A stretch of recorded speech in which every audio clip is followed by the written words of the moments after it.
அனைவருக்கும் வணக்கம். Tamil nifty zone YouTube சேனலை சப்ஸ்கிரைப் பண்ற அனைத்து நல்லுள்ளங்களுக்கும் என்னுடைய மனமார்ந்த நன்றிகளை தெரிவித்துக் கொள்கிறேன். இன்னைக்கு நம்ம இந்த வீடியோல என்ன பார்க்க போறோம் அப்படின்னா, ஒரு மெயின் போர்டு ஐபிஓ தான் வந்துட்டு நம்ம பார்க்கலாம். ஸோ இண்டிகூப் ஸ்பேசஸ் லிமிடெட் இந்த கம்பெனி என்ன விதமான பிசினஸ் பண்ணிட்டு இருக்காங்க, எப்படி இவங்க ப்ராஃபிட் பண்றாங்களா, இவங்களுடைய ஃபினான்ஷியல் ஸ்டேட்மெண்ட் என்ன, அதுக்கப்புறம் இதோடைய ஐபிஓட ரிலேட்டடான டேட்ஸ் எல்லாம் எப்போ ஓப்பன் ஆகுது, எப்போ க்ளோஸ் ஆகுது, எப்போ வந்து லிஸ்டிங் பண்ண போறாங்க, எந்த விதமான கிரே மார்க்கெட் ப்ரீமியம் வந்து ரன் ஆகிட்டு இருக்கு, இதோடைய ஐபிஓ சைஸ் என்ன, இது எல்லாமே டீட்டெயிலாக ஒன் பை ஒன்னாக இந்த வீடியோவில் நம்ம வந்துட்டு பார்க்க போகிறோம். ஸோ நான் வந்து செபி ரிஜிஸ்டர்ட் அட்வைசர் கிடையாது. நீங்கள் இன்வெஸ்ட்மெண்ட் ஸ்டார்ட் பண்ணுறதுக்கு முன்னாடி உங்கள் ஃபினான்ஷியல் அட்வைசரை ஒரு தடவை செக் பண்ணிவிட்டு உங்கள் ரிஸ்க் ரிவார்ட் ரேஷியோக்கு ஏற்ற மாதிரி உங்கள் இன்வெஸ்ட்மெண்ட்டை ஸ்டார்ட் பண்ணுங்கள். இந்த video full and full disclaimer applicable. நான் கலெக்ட் பண்ண டேட்டாவை இந்த வீடியோ மூலமா உங்களுக்கு வந்து நான் வந்து ஷேர் பண்ணிட்டு இருக்கேன். ஸோ நம்ம யூடியூப் சேனல் வந்து பார்த்தீங்கன்னா Tamil nifty zone YouTube channel. இந்த யூடியூப் சேனல் யாரெல்லாம் தமிழ்லேயே நீங்கள் ஸ்டாக் மார்க்கெட் ரிலேட்டடாக நீங்கள் லேர்ன் பண்ணணும் நீங்கள் நினைக்கிறீங்களோ, நம்ம யூடியூப் சேனல் உங்களுக்கு ரொம்பவே யூஸ்ஃபுல்லாக இருக்கும். ஒன் பை ஒன்னாக நம்ம வீடியோ வந்து கோத்ரூ பண்ணிட்டு சப்ஸ்கிரைப் பண்ணிட்டு சப்போர்ட் பண்ணுங்க நண்பர்களே. ஸோ நான் வந்து ஒரு சேலஞ்ச் எடுத்திருக்கேன். கம்மிங் இண்டிபெண்டன்ஸ் டேக்குள்ள, அதாவது 15/8/2025 1000 சப்ஸ்கிரைபரை நான் வந்து ரீச் பண்ணுவேன் அப்படின்ற ஒரு இன்டர்னலாக நான் வந்து ஒரு சேலஞ்ச் எடுத்திருக்கேன். பொறுத்திருந்து பார்ப்போம் நான் வின் பண்ணுறேன்னா இல்லை லூஸ் பண்ணுறேன்னா அப்படின்னு சொல்லிட்டு. ஸோ நம்ம டேரெக்டாக நம்ம வந்து அனலைஸ் பண்ண போவோம். ஸோ இண்டிகூப் ஸ்பேசஸ் லிமிடெட், ஓகேங்களா. ஸோ இந்த கம்பெனி வந்து எப்போ ஸ்டார்ட் பண்ணாங்க, எப்போ வந்து இன்கார்பரேட் பண்ணாங்க அப்படின்னு பார்த்தீங்கன்னா 2015 வந்து பண்ணாங்க. கிட்டத்தட்ட 10 வருஷம் ஆகுது. அதாவது இந்த கம்பெனி பேசிக் பிஸ்னஸ் என்ன அப்படின்னு பார்க்கும்போது வந்து பார்த்தீங்கன்னா, ஒரு எக்ஸாம்பிளுக்கு நீங்கள் வந்து என்னன்னா, ஊர்லலாம் நீங்கள் வந்து பார்த்தீங்கன்னா ஒரு போஸ்ட் ஆஃபீஸ் என்ன பண்ணுவாங்க வைப்பாங்க. ஸோ அதுக்காக என்ன பண்ணுவாங்க, கவர்மெண்ட்டே வந்து என்னன்னா அந்த போஸ்ட் ஆஃபீஸ் பிளேஸை வந்துட்டு என்ன பண்ணுவாங்க, அவங்க பில்ட் பண்ணி எல்லாம் பண்ண மாட்டாங்க மோஸ்ட்லி வந்து முன்னாடி இருந்த காலத்தில். ஸோ என்ன பண்ணாங்க, யார் வீட்லேயோ என்ன பண்ணாங்க, ஒரு லெண்டிங், அதாவது என்னன்னா ஒரு ரெண்ட்டுக்கு மாதிரி என்ன பண்ணுவாங்க எடுத்துட்டு வச்சுட்டு அவங்களுக்கு என்ன பண்ணுவாங்க, மந்த்லி ஒரு சார்ஜ் மாதிரி என்ன பண்ணுவாங்க கொடுப்பாங்க அவங்க வந்துட்டு, ஓகேங்களா. ஸோ இதே மாதிரி வந்து என்ன, சப்போஸ் நீங்கள் ஒரு சென்னையோ இல்லை நீங்கள் பெங்களூரோ ஒரு மெயின் சிட்டிஸில் வந்து பார்த்தீங்கன்னா அந்த கம்பெனிஸ் ஓனாகவே லேண்ட் வந்து வாங்கிட்டு அவங்களே பில்ட் பண்ணி பண்ணுறது வந்து நிறைய கம்பெனிஸ் வந்து பண்ணுறது கிடையாது. என்ன பண்ணுவாங்கன்னா, யாராவது என்ன பண்ணுவாங்கன்னா ஒரு கம்மி ரேட்லையோ இல்லை ஆல்ரெடி என்ன பண்ணிருப்பாங்க, ஒரு பில்டு பண்ண ஒரு இடத்துல என்ன பண்ணுவாங்கன்னா அந்த இடத்துல வந்துட்டு ஒரு ஆஃபீஸ் செட்டப் வந்து போட்டு அவங்க ஆல்ரெடி என்ன பண்ணுவாங்க, ஓப்பன் ஸ்பேஸில் வந்து வச்சிருப்பாங்க. ஸோ எந்த கம்பெனி வேணாலும் எங்ககிட்ட வந்துட்டுனா ஒரு ரெண்ட்டுக்கு வந்துட்டு நீங்கள் வந்து அந்த கம்பெனிக்கு வந்து நீங்கள் வந்து இருக்கலாம் அப்படின்ற மாதிரி அவங்க என்ன பண்ணுவாங்க, ஓகேங்களா. ஸோ அப்போ என்ன பண்ணுவாங்க, அந்த கம்பெனி வந்து ஒரு 10 இயர்ஸ் பாண்டு, ஒரு 15 இயர்ஸ் 20 இயர்ஸ்ன்னு சொல்லி லீஸுக்கு என்ன பண்ணுவாங்க, இவங்க என்ன பண்ணுவாங்க, போயிட்டு இவங்க அங்கே போயிட்டு இருப்பாங்க, ஓகேங்களா. ஸோ இவங்க என்ன பண்ணுறாங்க அப்படின்னா, provides managed sustainable and tech driven workplace solution, ஓகேங்களா. ஒரு கம்பெனி தேவையான அந்த ஒர்க் பிளேஸ், அவங்களுக்கு தேவையான அந்த செட்டப் எல்லாமே இவங்க என்ன பண்ணுறாங்க, போட்டு கொடுக்கறதுக்கு, அதுக்கு ரெண்ட்டுக்கு இது பண்ணுறது. ஸோ இந்த மாதிரி பிஸ்னஸ் தான் இவங்க என்ன பண்ணிட்டு இருக்காங்க. So aiming to transfer the traditional office, ஓகேங்களா. ஸோ மாடர்ன் பிஸ்னஸ் இப்போ இருக்க தேவையான அவங்களுடைய அந்த இன்ஃப்ராஸ்ட்ரக்சர் வந்து எப்படி வந்து ஆஃபீஸ் செட்டப் வந்து அவங்களுக்கு எப்படி போட்டு கொடுக்கலாம், அவங்களுக்கு எப்படி வந்து கொடுக்கறது. ஸோ அந்த மாதிரி ரிலேட்டடான ஒர்க் வந்து இவங்க என்ன பண்ணிட்டு இருக்காங்க. ஸோ இந்த கம்பெனி வந்து பார்த்தீங்கன்னா இவங்க டைவர்ஸ் ஒர்க் பிளேஸ் சொல்யூஷன் வந்து என்ன பண்ணியிருக்காங்க, வச்சிருக்காங்க. ஸோ இப்போ வந்து பார்த்தீங்கன்னா ஒரு ஹையர் எண்ட் கம்பெனி இருப்பாங்க, அவங்களுடைய மாடர்ன் பிஸ்னஸ் வந்து பார்த்தீங்கன்னா வேற மாதிரி இருக்கும். ஸோ ஒரு மிட் எண்ட் இருப்பாங்க, லோயர் எண்ட் இருப்பாங்க. ஸோ இவங்களுக்கு தேவையான எந்த கம்பெனிக்கு தேவையான ஒர்க் பிளேஸ், அந்த ஒர்க் ஸ்பேஸ் எல்லாமே உங்ககிட்ட பார்த்தீங்கன்னா இவங்க ரெடி பண்ணி கொடுத்துட்டு இருக்காங்க. ஸோ இன்க்ளூடிங் கார்பரேட் ஹப்ஸ், ஓகேங்களா. சில கம்பெனிஸ் வந்து பார்த்தீங்கன்னா கார்பரேட் ஆஃபீஸ் இருக்கும், சில கம்பெனி வந்து பார்த்தீங்கன்னா அவங்களுடைய பிரான்ச்சு பிளான்ட்டு, ஸோ அந்த மாதிரி இடத்துல வந்து என்ன பண்ணியிருப்பாங்க, ஓகேங்களா. ஸோ அவங்களுடைய எம்ப்ளாயி, அவங்களுடைய சாட்டிஸ்ஃபேக்ஷன், அவங்களுடைய இன்டீரியர் அண்ட் எக்ஸ்டீரியர், அவங்க உள்ள இருக்கிற அவங்களுடைய அந்த ஃபீஸபிலிட்டிஸ், மீட்டிங் ரூம், ஸோ இந்த மாதிரியான எல்லாமே கலெக்ட் பண்ணிட்டு ஸோ அதுக்கான ஒர்க் ஸ்பேஸ் இவங்க வந்து ப்ரொவைட் பண்ணுறதுல ரொம்பவே லீடிங்கான ஒரு கம்பெனியாக வந்து இவங்க வந்து இருந்துட்டு இருக்காங்க. ஸோ B2B அப்படின்னா பிஸ்னஸ் டு கஸ்டமர், ஓகேங்களா. ஸோ அவங்களுக்குமே இவங்க என்ன பண்ணுறாங்க, ஃபுல் அண்ட் ஃபுல் ஒரு பேக் போனாக வந்து என்ன பண்ணுறாங்க, வேல்யூ ஆடட் சர்வீஸ் இவங்க வந்து பண்ணிட்டு இருக்காங்க. ஸோ அதுக்கப்புறம் இவங்களோட மேஜர் போர்ட்ஃபோலியோ அப்படின்னு பார்த்தீங்கன்னா கிட்டத்தட்ட வந்து 115 சென்டர்ஸ் வந்து இவங்க கிட்ட வந்து இருக்குது. ஸோ அக்ராஸ் 15 சிட்டிஸில் வந்து இவங்க என்ன பண்ணுறாங்க இருக்காங்க. இவங்ககிட்ட ஓவரால் இவங்களுடைய ஸ்பேஸ் எவ்வளோ இருக்குது அப்படின்னு பார்த்தீங்கன்னா இப்போ வரைக்கும் 8.40 மில்லியன் ஸ்கொயர் ஃபீட், ஓகேங்களா. 1 மில்லியன் அப்படின்னா 10 லட்சம், ஓகேங்களா. ஸோ அப்போ வந்து கிட்டத்தட்ட என்னன்னா 80 லட்சம், ஓகேவா, அதாவது என்னன்னா 84 லட்சம் ஸ்கொயர் ஃபீட் அளவுக்கு இவங்க கிட்ட என்ன இருக்கு, அண்டர் மேனேஜ்மெண்ட். அந்த ஸ்பேஸ் வந்து என்னன்னா இவங்க கிட்ட வந்து என்ன பண்ணுறதுக்கு இருக்கு. ஸோ இவங்களால வந்து பார்த்தீங்கன்னா எவ்வளோ சீட்டிங் கெப்பாசிட்டி வந்து இவங்களால கொடுக்க முடியும் அப்படின்னா 1,86,719 சீட்டிங் கெப்பாசிட்டி வரைக்கும் இப்போ வந்து இவங்க கிட்ட இருக்கு. ஸோ இந்த டேட்டா வந்து எப்போ எடுத்தது பார்த்தீங்கன்னா March 31, 2025 படி இந்த டேட்டா வந்து இருக்கு. ஸோ அதுக்கப்புறம் வந்து லாஸ்ட் ஒரு 2 வருஷத்தில் கிட்டத்தட்ட இவங்க வந்து 41 ப்ராப்பர்ட்டிஸ், ஒரு 41 ஒர்க் ஸ்பேஸ் இவங்க என்ன பண்ணியிருக்காங்க, ஆட் பண்ணியிருக்காங்க. கிட்டத்தட்ட 5 சிட்டிஸில் இவங்க என்ன பண்ணியிருக்காங்க, எக்ஸ்பேண்ட் பண்ணியிருக்காங்க இந்த லாஸ்ட் 2 இயர்ஸில் மட்டும் பார்க்கும்போது.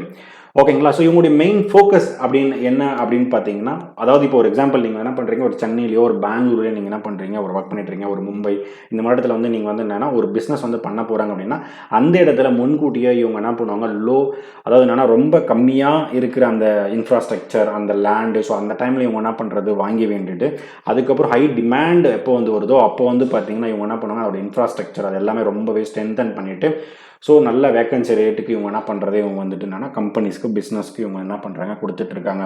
இது ரொம்பவே ஸ்ட்ராங்காக இருப்பாங்க. ஓகேங்களா. ஸோ ஃபைனலாக வந்து பார்த்தீங்கன்னா இவங்க கிட்ட வந்துட்டு 625 பெர்மனன்ட் எம்ப்ளாய் வந்து இப்போதைக்கு இவங்க வந்துட்டு இருக்காங்க.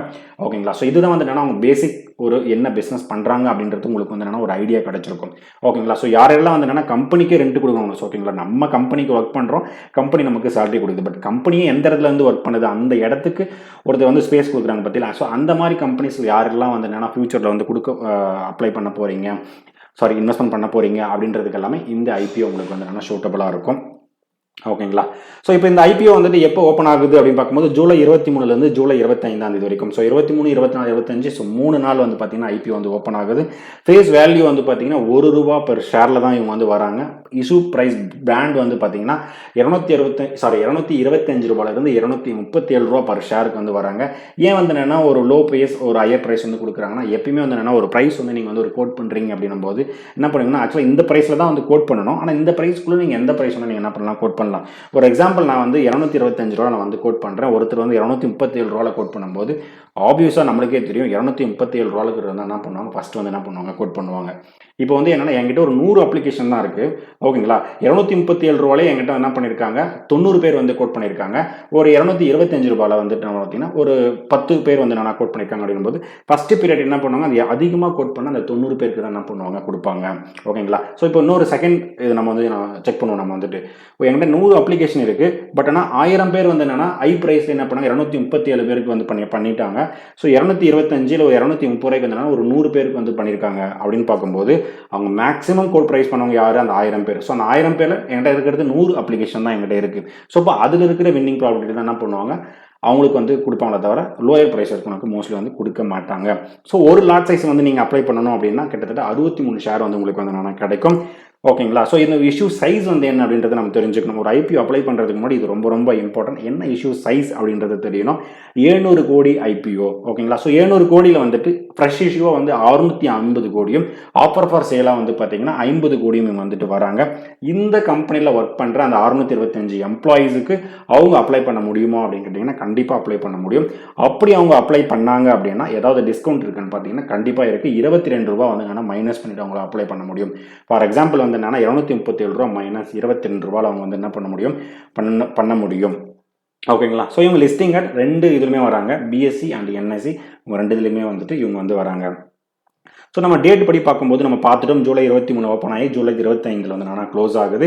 எப்போ நமக்கு அலாட்மெண்ட் கிடைக்கும் அப்படின்னு பார்த்தீங்கன்னா மறுநாள் நெக்ஸ்ட் ஒர்க்கிங் டேஸில் வந்து பார்த்தீங்கன்னா ஜூலை 28 திங்கட்கிழமை அன்னைக்கு நமக்கு அலாட்மெண்ட் நமக்கு கிடைச்சிடும். மோஸ்ட்லி இப்போ அலாட்மெண்ட் எப்பயுமே பார்த்தீங்கன்னா லேட் ஈவினிங் அப்படின்னா லேட் நைட் அப்படி தான் நமக்கு வந்துட்டு இருக்கு.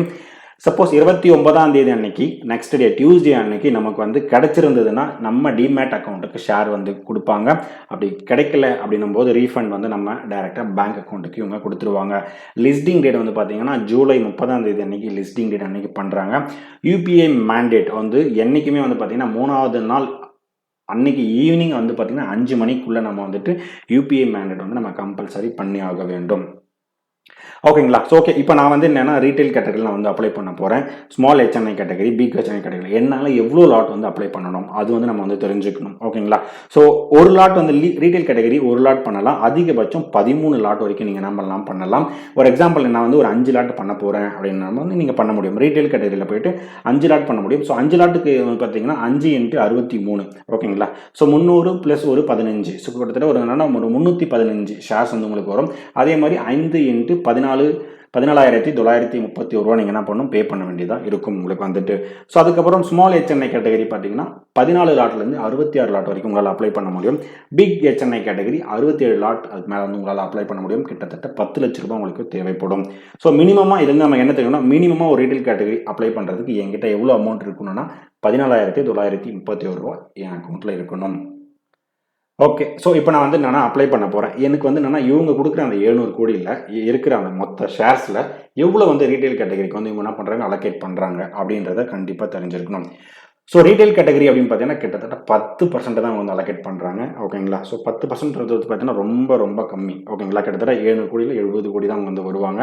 ஓகேங்களா? கிட்டத்தட்ட ஏன்னா நம்ம மற்ற ஐபிஓலாம் பார்த்துருப்போம். மெயின் போர்டு ஐபிஓ வந்து பார்த்தீங்கன்னா கிட்டத்தட்ட 35% வந்து நார்மலாக வந்து அலோகேட் பண்ணுவாங்க. ஓகேங்களா? ஆனால் இங்கே வந்து பார்த்தீங்கன்னா 10% தான் அலோகேட் பண்ணுறாங்க.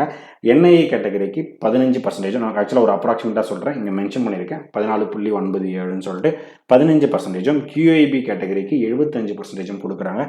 ஆக்சுவலாக பார்த்தீங்கன்னா QIB வந்துட்டு 50%, ரீட்டெயில் கேட்டகரிக்கு 35% தான் கொடுப்பாங்க. ஆனால் இந்த ஐபிஓ வந்து பார்த்தீங்கன்னா கொஞ்சம் டிஃப்ரெண்ட்டாக QIBக்கு வெரி இம்பார்ட்டன்ஸ் கொடுத்து 75% வந்து கொடுத்துருக்காங்க.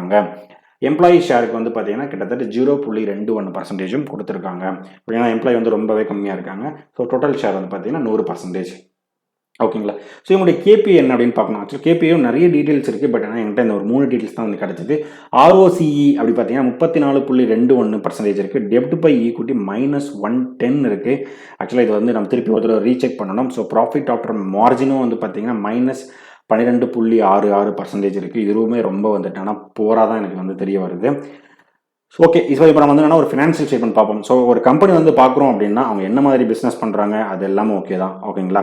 ஸோ அந்த மாதிரி எப்போ ஓப்பன் ஆகுறாங்க, எப்போ க்ளோஸ் ஆகுறாங்க, அவங்க வந்து எந்த மாதிரியான சிட்டிஸில் ஒர்க் பண்ணுறாங்க, இது எல்லாமே ஓகே தான்.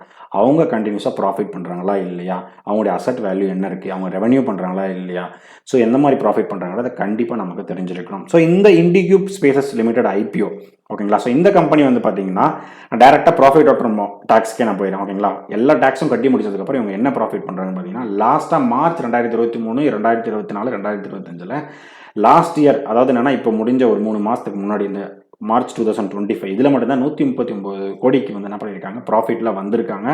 அதுக்கு முன்னாடி 2 வருஷமாக இவங்க என்ன பண்ணுறாங்க ஒரு லாஸ் மேக்கிங் கம்பெனியாக தான் வந்து இருந்திருக்காங்க. இது வந்து பார்த்தீங்கன்னா ஒரு சின்ன பாசிட்டிவும் இருக்குது. என்னென்னா லாஸ்ட் 2 வருஷமாக இருந்தவங்க இந்த இயரில் வந்து பார்த்தீங்கன்னா பாசிட்டிவ் ப்ராஃபிட்டில் வந்திருக்காங்க. ப்ளஸ் வந்து பார்த்தீங்கன்னா இந்த ஒரு வருஷம் தான் ப்ராஃபிட்டில் வந்திருக்காங்க. அதுக்கு முன்னாடி எல்லாமே நெகட்டிவில் தான் வந்துட்டு இருக்காங்க. ஸோ அசட்டும் வந்து பார்த்தீங்கன்னா 2900 கோடி, 3600, 4600 கோடி அவங்களுக்கு வந்து இருந்துக்கிட்டு இருக்கு. ஸோ இவங்களோட இபிஎஸ் வேல்யூ மட்டும் தான் எனக்கு வந்து நான் இப்போ வரைக்கும் கிடைச்சது. ஸோ எனக்கு ஃபர்தராக ஏதாவது டீட்டெயில்ஸ் வந்து கிடைச்சா நான் திருப்பியும் அடுத்த வீடியோவில் நான் என்ன பண்ணுறேன் ஆட் பண்ணி நான் சொல்லி வரேன். வந்துட்டு இபிஎஸ் வேல்யூ வந்து பார்த்தீங்கன்னா -7.65. ஸோ நம்ம கேபிஐ படி பார்க்கும்போது என்னன்னா எல்லாமே வந்து என்னன்னா புவராக தான் வந்து இருக்குது. ஓகேங்களா? ஸோ அடுத்ததாக வந்து பார்த்தீங்கன்னா நமக்கு ஃபைனலாக ஓகே எனக்கு ஐபிஓ டேட்லாம் தெரிஞ்சிச்சு, நான் வந்து அப்ளை பண்ண போகிறேன் அப்படின்னும் போது ஓகே 2 பேர் அப்ளை பண்ணுவாங்க. ஒன்று வந்து பார்த்தீங்கன்னா ஒரு லாங் டேர்ம் இல்லை ஒரு ஷார்ட் டேர்முக்காக வந்து அப்ளை பண்ண போகிறேன். செகண்ட் கேட்டகரி ரொம்ப ரொம்ப இம்பார்ட்டன்டான கேட்டகரி. நான் வந்து என்ன பண்ண போகிறேன் அப்படின்னா ஒரு லிஸ்டிங் கெயினுக்காக நான் வந்து என்ன பண்ண போகிறேன். ஸோ லிஸ்டிங் கெயினுக்கு முக்கியமாக உங்களுக்கு தெரிஞ்சது கிரே மார்க்கெட் ப்ரீமியம். ஸோ அந்த கிரே மார்க்கெட் ப்ரீமியம் நான் இப்போ வந்துட்டு சோர்சிங் ஒரு ஐபிஓ வாட்ச் அப்படின்ற ஒரு வெப்சைட்லேருந்து பார்க்கும்போது இப்போதைக்கு 17% வந்து பாசிட்டிவில் போயிட்டு இருக்கு. ஆக்சுவலாக இது வந்து என்னன்னா பாசிட்டிவ், நான் இது வந்து ஜஸ்ட் ஒரு ஐஃபன் போட்டிருக்கேன். இது வந்து என்னன்னா மைனஸ் கிடையாது. ஓகேங்களா? ஸோ 17% வந்து பாசிட்டிவில் போயிட்டு இருக்கு. இன்னைக்கு டேட் பார்த்தீங்கன்னா 19/7/2025. என்னைக்கு ஓப்பன் ஆகுதுன்னா 23ஆம் தேதி ஓப்பன் ஆகுது. கிட்டத்தட்ட இன்னும் 4 நாள் இருக்குது. ஸோ நீங்கள் ஐபிஓ அப்ளை பண்ணுறதுக்கு முந்தின நாளோ இல்லை ஐபிஓ அப்ளை பண்ணுற அப்போவும் நீங்கள் என்ன பண்ணலாம் கிரே மார்க்கெட் ப்ரீமியம் ஏன்னா டே பை டே உங்களுக்கு வந்து என்னென்னா சேஞ்ச் ஆகிட்டு தான் இருக்கும். ஸோ நீங்கள் அதை ஒரு தடவை செக் பண்ணிவிட்டு அதுக்கப்புறம் நீங்கள் வந்து என்னென்னா அப்ளை பண்ணலாமா வேண்டாமா அப்படின்ற டிசிஷன் வந்து எடுக்கலாம். ஸோ நான் வந்து பர்டிகுலராக இந்த ஐபிஓ வந்து அப்ளை பண்ண போகிறது கிடையாது. ஏன் அப்படின்னு பார்த்தீங்கன்னா ரீட்டெயில் கேட்டகரிக்கு வந்து பார்த்தீங்கன்னா 10% தான் வந்துட்டு அலோகேட் பண்ணியிருக்காங்க. ப்ளஸ் இது வந்து என்னென்னா ஒரு 700 கோடி ஐபிஓ தான் வந்துட்டு இருக்குது. ஸோ அதனால் நான் வந்து இந்த ஐபிஓ வந்து அப்ளை பண்ண போகிறது கிடையாது. உங்கள் பாயிண்ட் ஆஃப் வியூவில் இது வந்து என்னுடைய விஷயம் மட்டும்தான். ஓகேங்களா? என்னுடைய திங்க் மட்டும் தான். உங்களுடைய பார்வையில் இந்த ஐபிஓ வந்துட்டு எப்படி இருக்குது அப்படின்றதையும் பாசிட்டிவ் ஆர் நெகட்டிவ்ன்றது பண்ணுங்கள். ப்ளஸ் நீங்கள் அப்ளை பண்ண போகிறீங்க அப்படின்னா அப்ளை அப்படின்னு பண்ணுங்கள். அப்ளை பண்ண போகிறது இல்லை அப்படின்னு பண்ணால் நாட் அப்ளை அப்படின்னு போடுங்க. ஓகேங்களா? ஸோ ஃபைனலாக இந்த வீடியோ உங்களுக்கு ரொம்பவே பிடிச்சிருக்கும் அப்படின்னு நினைக்கிறேன். இந்த வீடியோ உங்களுக்கு பிடிச்சிருந்தா லைக் பண்ணுங்கள். அடிஷனல் இன்ஃபர்மேஷன் தெரிஞ்சிருந்தா கமெண்ட் பண்ணுங்கள். உங்கள் ஃப்ரெண்ட்ஸ் அண்ட் ஃபேமிலிக்கு நம்ம யூடியூப் சேனலை என்ன பண்ணுங்கள் ஷேர் பண்ணுங்கள். ஃபைனலாக எனக்கு சப்ஸ்கிரைப் பண்ணிவிட்டு சப்போர்ட் பண்ணிட்டு இருக்க அனைத்து நண்பர்களுக்கும் நன்றி நண்பர்களே.